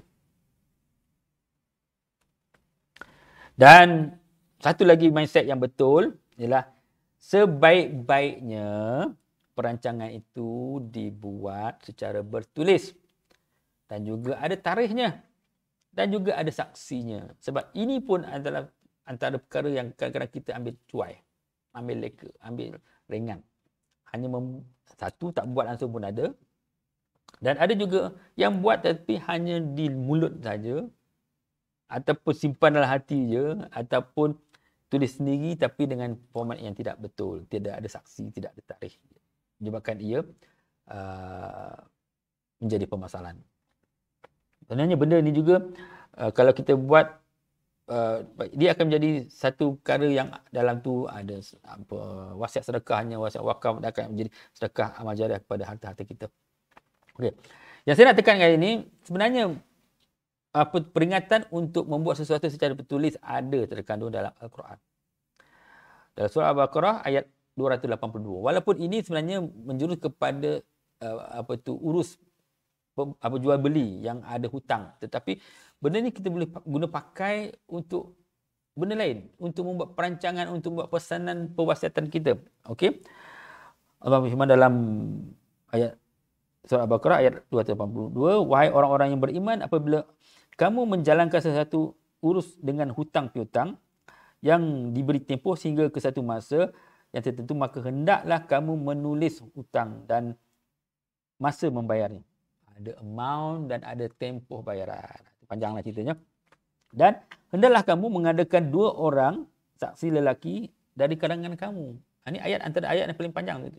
You boleh semak dan semak. Okey. Maksudnya apa? Bertulis dan ada saksi lelaki supaya apa? Sambung ni. Ialah Allah tahu. Yang demikian itu lebih adil di sisi Allah dan lebih membetulkan, iaitu menguatkan. Okey. Keterangan saksi dan juga lebih hampir kepada tidak menimbulkan keraguan kamu. Ini sebabnya apabila kita gagal untuk membuat satu dokumentasi yang tepat, yang ada saksi, yang betul formatnya, bertulis, dia akan pertama mengurangkan kekuatan transaksi itu ataupun hasrat itu dan juga akan menimbulkan keraguan. Bila menimbulkan keraguan akan ada perbalahan. Itulah yang kita ambil pakai peringatan dalam surah ini dalam pembuatan dokumentasi legasi kita. Mestilah bertulis. Mestilah jelas kandungannya, formatnya. Ada saksi, ada tarikh. Supaya dia dapat mengelakkan keraguan kepada hasrat itu. Saya ada satu kes buat 3 minggu lepas. Arwah tak sempat membuat dokumentasi. Hanya menyembahkan hasrat kepada kami. Dan lepas tu dia jatuh uzur. Dan lepas tu meninggal dunia. Dan apabila kami cuba untuk berbincang dengan waris-waris, apa yang dapat kami sampaikan adalah perbincangan yang kita ada dengan arwah ni tadi dan kita bentangkan kepada waris-waris, tetapi waris-waris menolak sebab tidak ada dokumentasi yang bertulis bertarikh dan bersaksi, dan waris-waris bertindak untuk menindakkan hasrat arwah ni tadi, dan akhirnya berlaku perbalahan di antara dua pihak waris yang mempunyai pendapat yang berbeza. Pergi perbicaraan, akhirnya pihak pejabat pusaka memutuskan untuk mengikut faraid. Jadi hasrat arwah tadi tidak sampai. Ada perkara-perkara yang arwah nak buat untuk ubah suai rumah, pusaka sebagainya, dan akhirnya dibagi-bagikan mengikut keadaan faraid. Okey. Jadi inilah yang kalau kita nak buat perancangan, kita buat secara yang betul, bertulis, bertarikh dan bersaksi. Dan satu lagi mindset yang betul yang kita kena buat, sebaiknya perancangan itu dibuat dengan bantuan pakar. Okey. Saya pun pernah lihat ada orang nak urus pusaka sendiri, akhirnya tersesat. Ada orang yang nak buat wasiat sendiri, tapi akhirnya satu dokumen yang tidak jelas. Okey, dan akhirnya dipertikaikan dan akhirnya dibawa ke mahkamah syariah untuk disahkan, akhirnya terbatal. Sebab formatnya tak betul, tak cukup syarat dan sebagainya. Dan ada juga kadang-kadang kandungannya memudaratkan waris-waris. Jadi kalau nak buat perancangan, buatlah dengan bantuan pakar. InsyaAllah pusaka menyediakan banyak perkhidmatan yang boleh membantu masyarakat untuk membuat perancangan yang lebih teratur, yang menghasilkan kesudahan yang baik, dapat mengelakkan dosa dan boleh menambahkan peluang-peluang untuk berpahala. Okey. Kepada tuan-tuan dan puan yang terlepas beberapa minggu lepas, saya ada buat satu kelas macam ni tentang rahsia untuk legasi yang mantap. Okey. Saya boleh kongsikan notanya kepada mereka-mereka yang memberi maklum balas, sebab yang maklum balas akan ada email, senang saya nak email. Jadi sila tengok dalam ruangan komen ada link untuk maklum balas. Sila isi maklum balas. Jadi dengan adanya maklum balas itu, kami dapat mengenal pasti apa saja kekurangan dalam kendalian kelas kami.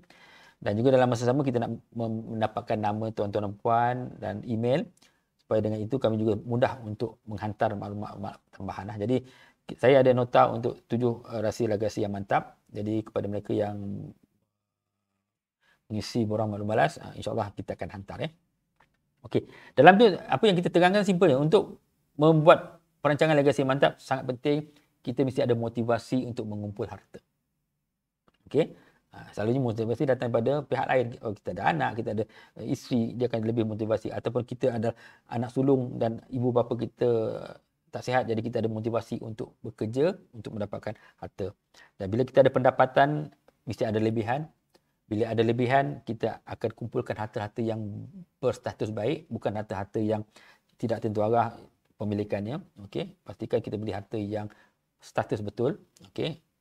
Dan akhirnya kita juga melantik pentadbir yang telus, yang dia tahu yang dia jadi pentadbir.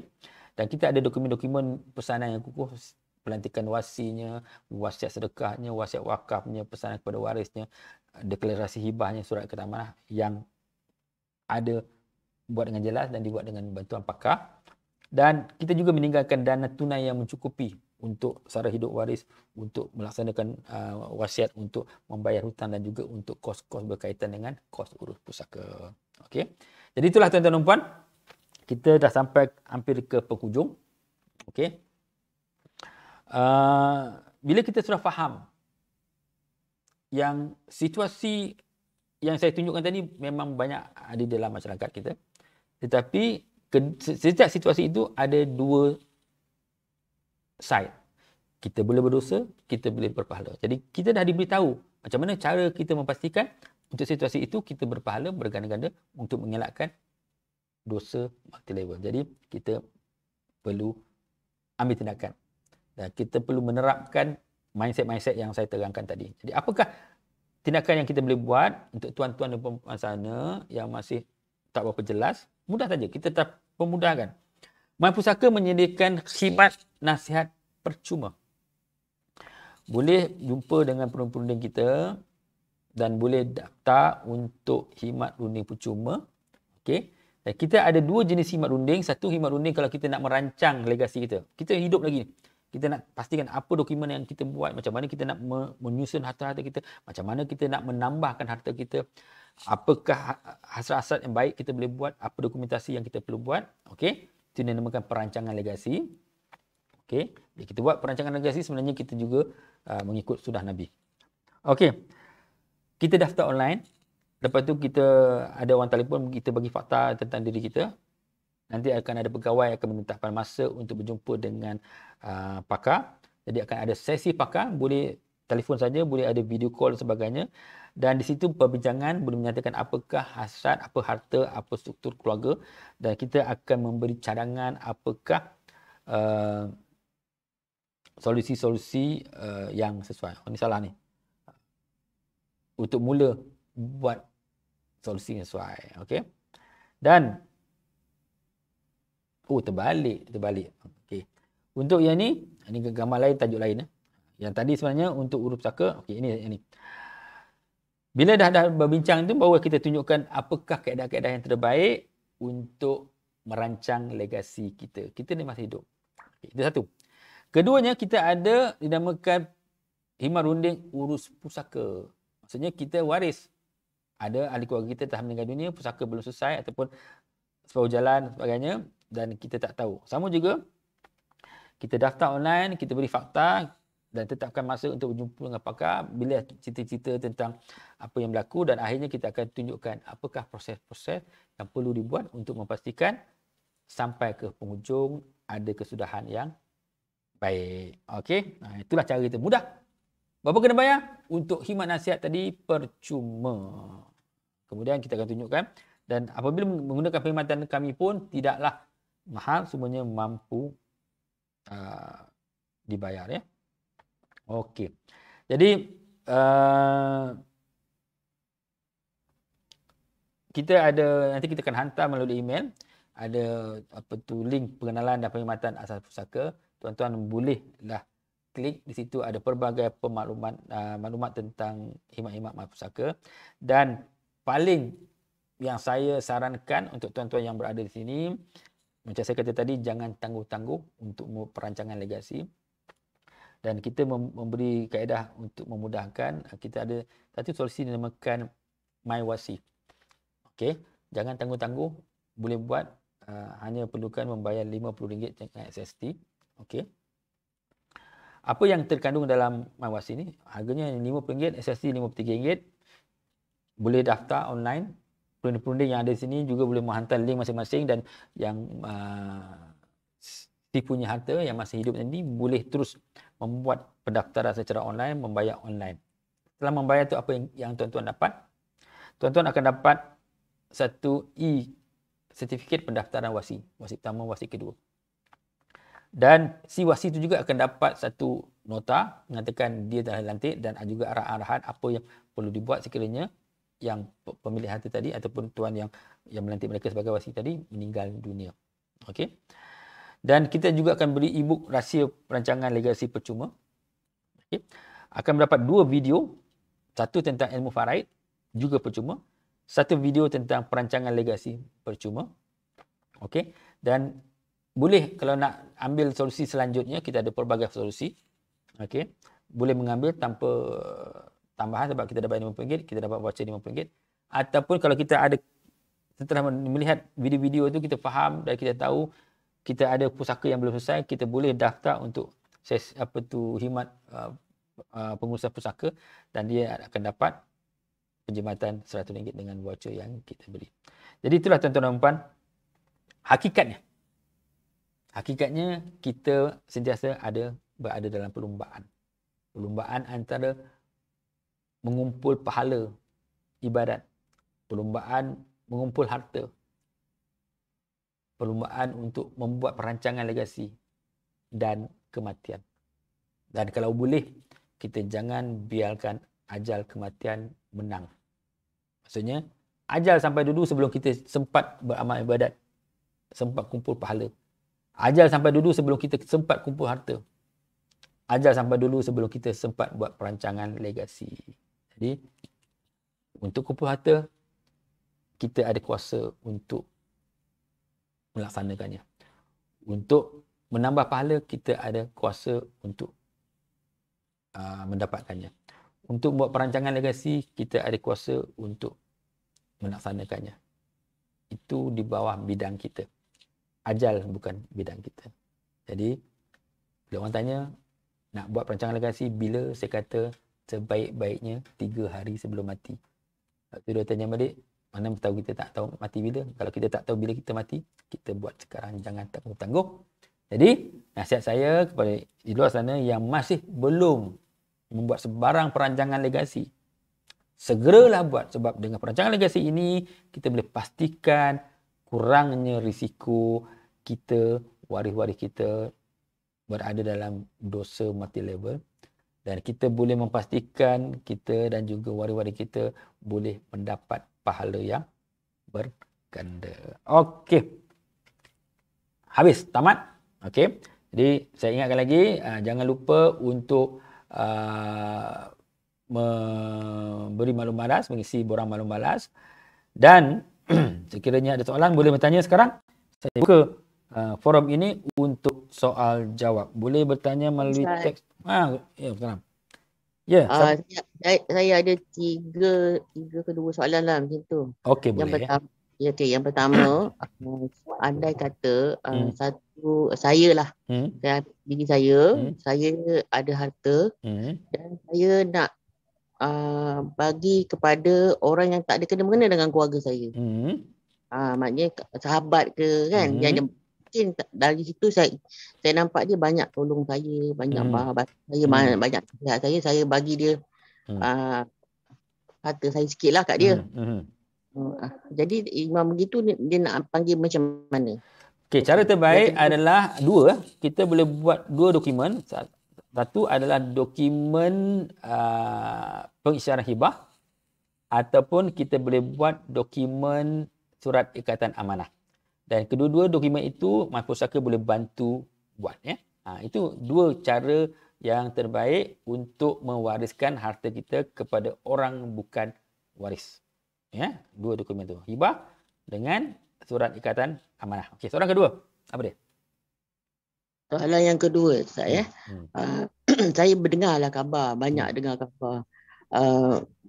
Contohnya bapa saya adalah saudara mara yang jauh, macam belah-belah moyang dulu. Dia ada saudara mara. Dia orang boleh buat tukar nama. Adakah itu adalah hukuman dari segi jenayah ke macam mana Ustaz? Dia macam penipuan, saya anggap macam penipuan lah. Macam mana dia tukar nama macam mana? Masa pemilik tu dah mati ke dah hidup lagi? Ya, bila kita arwah dah mati, kita cek balik, tengok nama tu dah berubah, dah dimasukkan nama orang yang tak ada kena dalam keluarga. Jadi adakah itu kes jenayah ke ataupun penipuan? Okey, dia benda tu berlaku satu, antaranya waris-waris kadang-kadang tidak apa faham, didatangi oleh orang untuk menandatangani. Saya lihat banyak, kadang-kadang orang kasih suruh tanda tangan kosong. Dalam proses urus pusaka ada satu dinamakan borang persetujuan. Dan banyak ketika yang saya lihat berlaku di mana borang persetujuan itu telah ditandatangani tanpa yang orang yang punya hak tadi faham hak mereka. Mereka tanda tangan kosong. Jadi bila dibawa perbicaraan, maka tiba-tiba baru mereka lihat nama mereka telah dikeluarkan. Jadi untuk mereka-mereka yang teraniaya sebegitu, boleh buat tuntutan, boleh buat aduan, ada caranya lah. Jadi kadang-kadang kalau boleh kita cuba elakkan benda ini berlaku. Jangan tunggu sampai dah selesai, dah berlaku. Jadi jangan biarkan urus pusaka dijalankan oleh orang-orang yang kita tidak kenal atau kita tak percaya. Kita ambil tahu hak kita ambil tahu tanggungjawab kita dan juga prosesnya lah. Jadi banyak yang benda berlaku adalah akibat waris-waris tak faham proses dan ada orang yang mengambil peluang. Okay. Ada juga berlaku disebabkan penipuan pemalsuan tanda tangan, dan ada juga berlaku bila waris-waris membiarkan tanah itu tidak diuruskan, akhirnya tak ada siapa bayar cukai, maka ia menjadi tanah yang telah dilepus hak dan akhirnya akan letak ke open market dan ada orang ambil alih. Itu pun silap waris. Jadi banyak tanah-tanah kita yang hilang ataupun berpindah kepada pihak lain sebabkan kecuaian kita. Tidak faham tentang undang-undang, tidak faham tentang kaedah-kaedah penjagaan harta dan pengurusan harta. Ya. Jadi untuk kita yang masih ada harta, saya sangat sarankan buatlah dokumentasi ini supaya bila kita meninggal dunia, cepat-cepat waris kita akan laksanakan, tak ditinggalkan harta tergantung, tak dibiarkan harta itu disalah takbir sampailah jatuh kepada pihak yang tidak sepatutnya dapat. Okey, soalan ketiga. Assalamualaikum Ustaz. Ya, salam. Bagaimana hak pusaka dalam isu keluarga angkat ataupun anak angkat? Okey. Pada dasarnya, faraid dia tidak ada, keluarga anak angkat tidak ada hak. Begitu juga mak ayah angkat pun tidak ada hak faraid. Okey. Tetapi itu sekiranya si pemilik harta tadi tidak buat sebarang perancangan. Di dalam Islam dibenarkan, memang digalakkan untuk buat perancangan. Kalau kita sayang, kita boleh hadiahkan. Ada dua kaedah untuk kita mewariskan harta. Okey, dengan cara wasiat bila kita meninggal dunia. Satu, dengan membuat dokumentasi wasiat di mana kita boleh wasiatkan kepada bukan waris faraid, sama ada anak angkat, ibu angkat dan sebagainya, tidak melebihi 1/3 daripada nilai harta yang kita tinggalkan. Itu pertama. Cara kedua yang kita boleh buat adalah dengan menggunakan dokumentasi, sama ada dokumentasi hibah ataupun dokumentasi surat ikatan amanah. Kedua dokumen ini boleh dibuat semasa hidup. Pemilik harta itu mestilah dalam keadaan sihat, minda dan tua badan untuk membuat. Jangan tunggu dah nak mati baru kita buat. Jadi untuk itu kalau tuan-tuan ada hasrat boleh datang jumpa kami boleh bantu untuk membuat dokumentasi mewariskan harta kepada orang yang, soalan yang pertama tadilah orang yang tidak ada hak faraid harta kita. Jadi contohnya anak angkat ataupun ibu angkat atau ayah angkat. Okey? Dia jawab soalan tadi ya?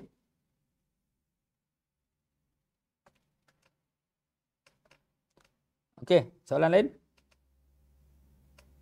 Bagaimanakah status adik-beradik luar nikah? Adakah mereka saling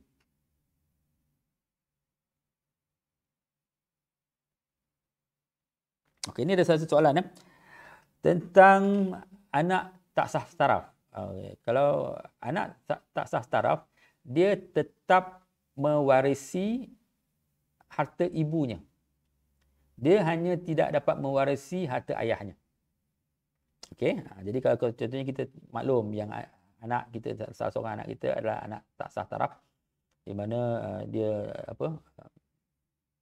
konsif di luar pernikahan. Bukan salah budak itu, mungkin kesilapan kita.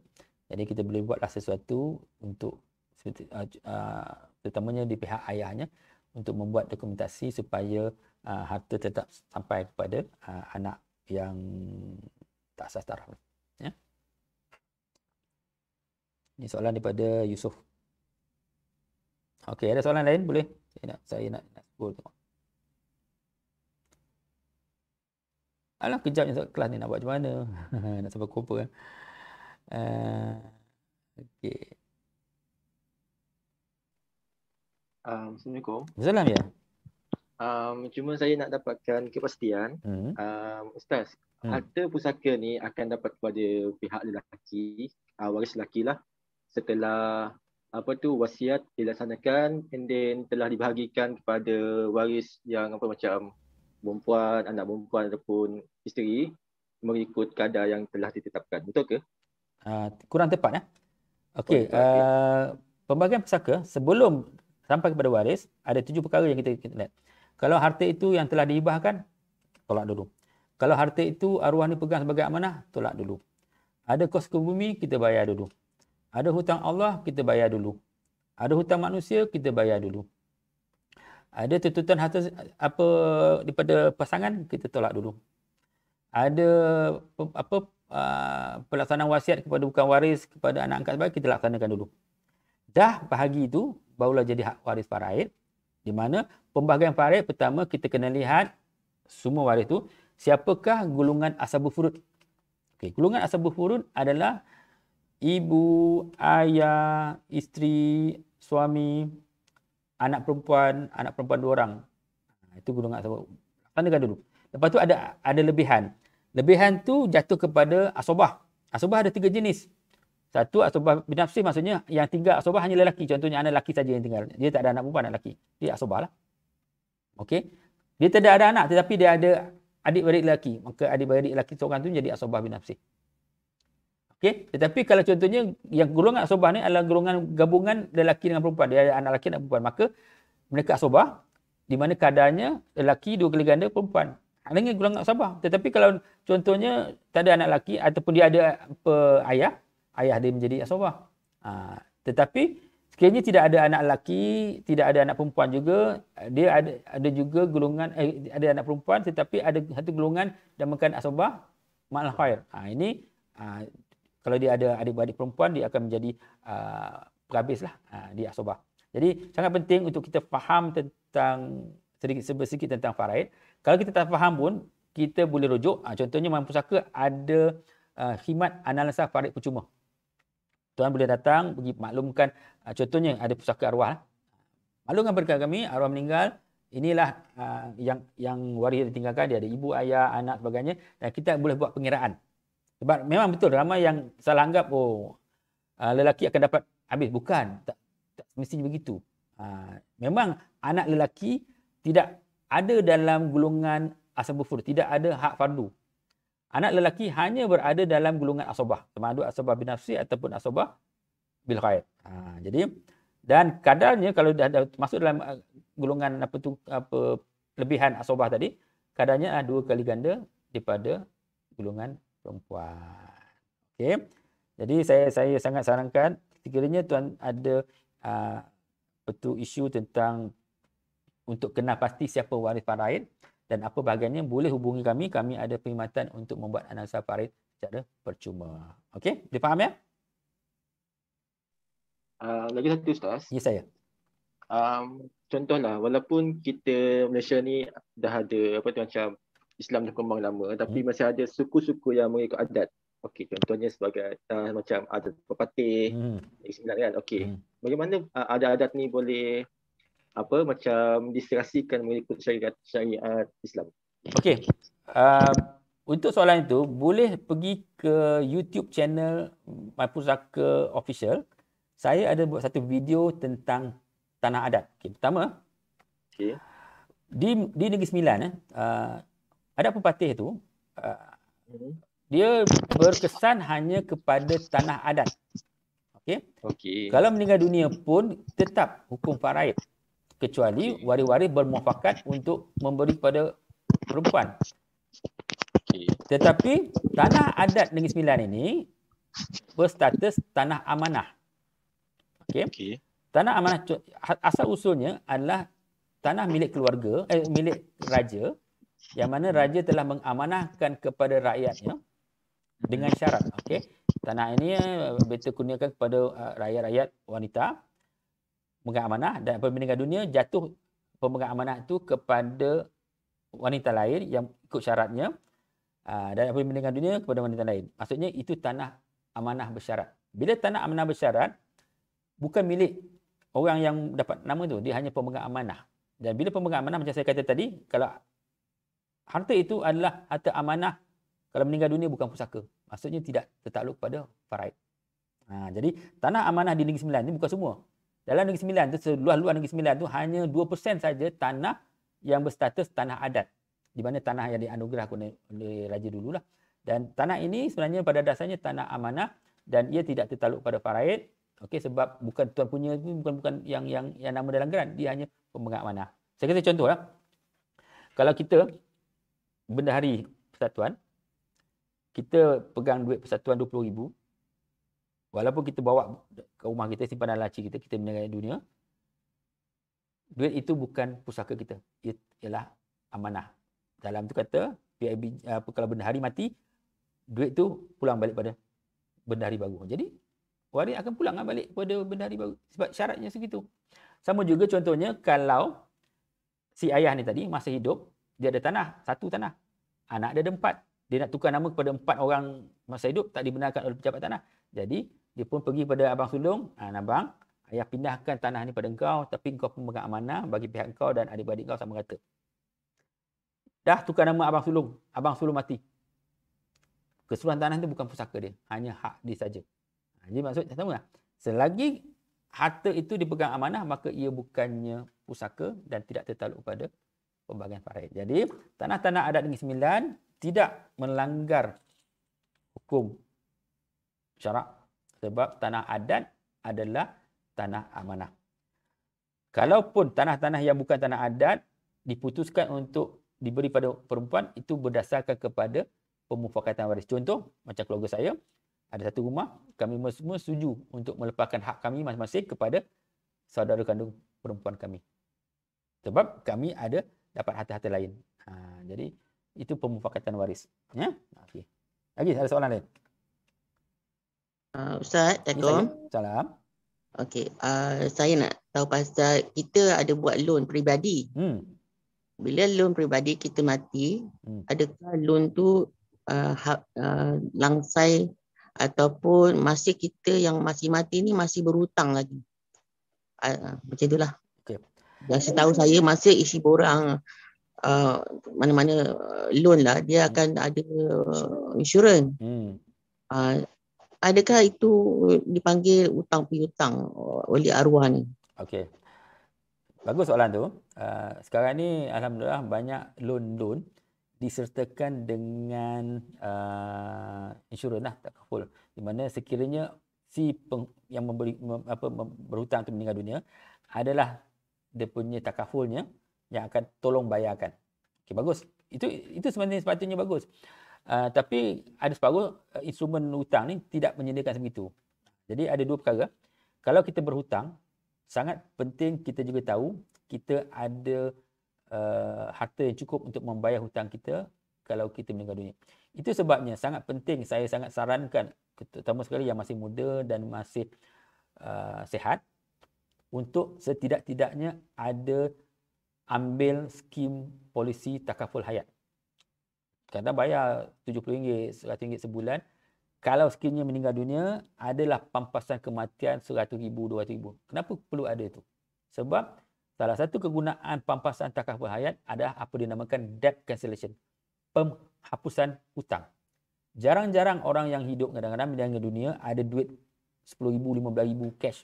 Tetapi hutangnya kadang ada. Terutama yang muda-muda. Kadang-kadang muda-muda ni umur 20 tahun, kredit kadnya hutang dah ada RM5,000. Tapi dalam bank memang tak ada dah RM5,000. Kalau dia mati, siapa yang nak bayar hutang? Jadi, nasihat saya, sama ada kumpulkan duit cukup ataupun sediakan polisi takaful hayat dengan niat kalau meninggal dunia sekurang-kurangnya adalah satu dana yang boleh digunakan untuk menghapuskan semua hutang-hutang kita. Sebab apabila kita meninggal dunia dan meninggalkan hutang tetapi tidak meninggalkan duit, kita juga sebenarnya memudaratkan waris kita. Ya? Ataupun contoh, tinggalkan RM10,000, ada hutang RM8,000. Bila meninggal dunia, RM8,000 dah bayar hutang, tinggal RM2,000 saja yang tinggalkan untuk waris kita. Pun memudaratkan waris. Kita tak meninggalkan harta yang cukup untuk waris-waris kita meneruskan kehidupan. Jadi, memang kalau kita meninggal dunia, hutang tetap hutang. Hutang tak langsai. Siapakah yang bertanggungjawab? Waris pun bertanggungjawab. Jadi maksudnya, waris-waris lelaki, itu lelaki yang dapat dua ganda kan, bertanggungjawab untuk mencuba untuk melangsaikan hutang arwah. Dan kita tahu dalam hukum banyak hadis pun mengatakan kalau kita berhutang, kalau kita mati syahid pun roh kita tergantung. Jadi cuba elakkan meninggal dunia dengan ada hutang yang tidak ada dana untuk membayar. Cuba elakkan meninggal dunia dengan ada duit tapi waris tak bayar hutang. Waris tak tahu tak bertanggungjawab untuk membayarkan hutang kita. Okey, insya-Allah. Okey, ada soalan lain? Ada Ustaz, Assalamualaikum. Salam ya.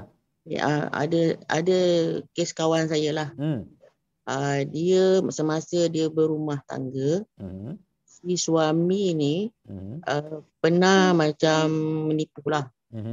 Tipu, buat loan apa semua, buat loan beli rumah lah ni. Beli rumah, lepas tu semasa pengurusan membeli rumah tu, dia tak letakkan nama si isteri dia. Sedangkan dia letak pula nama adik-beradik dia. Dari segi macam mana dia nak tuntut balik loan peribadi isteri ni yang dibuat tu. Sedangkan rumah tu dah beli tapi nama isteri tak ada. Okey, dia buat loan, dia cagarkan rumah. Dia pakat lah Ustaz, dia pakat dengan adik-beradik dia cagarkan rumah tu. So dia dapat duit lah kan. Sekarang ni masalah si isteri ni tak ada nama dalam geran tu. Maknanya tak ada nama rumah, tak ada hak atas rumah tu. Sebab dia kata bukan ini adakah satu sindiket ke ataupun satu. Okey, saya susah nak lihat. Kalau ada isu ni, saya cadangkan puan daftar dengan khidmat runding kita sebab pertama kita perlu melihat dokumentasi. Sangat sukar untuk kita mengandaikan sebab kadang-kadang dia punya transaksi tu valid lah. Maksudnya dia mencagarkan, contohnya dia ada rumah, dia menjual kepada adik-beradik dia dapat duit. Jadi adik-beradiknya punya nama lah. Jadi mungkin itu satu saksi yang sah di mana dia menjual harta itu untuk dapat duit. Di mana ya orang yang memberi pinjam duit tu memegang geran tanahnya tu dan nama. Jadi itu sama macam contohnya kita ada rumah, kita tak ada duit, kita jual rumah kita. Memang kita tak ada hak lah. Ya. Jadi sukar untuk saya untuk menjawab soalan itu sampailah saya lihat apakah dia punya background ceritanya lah. Jadi kalau contohnya mereka yang mempunyai masalah tu, boleh juga berhubung dengan kami untuk kami lihat lah. Sebab ini juga terlibat dalam perancangan kewangan ataupun perancangan harta. Ramai orang duduk di rumah tetapi pemilikan rumah tu tak jelas. Kadang-kadang dia buat rumah atas tanah pusaka. Dia beli tanah lot lidi. Ini percaya boleh tengok dalam video di akademi di YouTube channel Imam Pusaka ada satu topik berjudul lot lidi. Ramai orang kita terjebak membeli tanah yang tidak sah taraf. Itu pun bahaya ya. Okey. Ada soalan lain ya? Kita buka sampai 11.30 kalau masih ada soalan. Tapi sekali lagi jangan lupa untuk mengisi borang maklum balas ya. Saya letak ini di sini. Ini borang maklum balas untuk kami dapat maklum balas daripada tuan-tuan dan puan tentang cara kita mengendalikan kelas ini yang mungkin ada cadangan-cadangan untuk menambah baik ataupun cadangan-cadangan topik yang mungkin kita boleh pertengahkan. Sebab pada dasarnya memang isu pusaka ni adalah isu yang besar dan ramai orang yang sama ada tersilap cara, tidak tahu cara ataupun buat tak tahu cara, akhirnya terjebak dalam pelbagai permasalahan yang akan menimbulkan mudarat kepada ramai orang dan juga kadang-kadang menimbulkan dosa. Ya.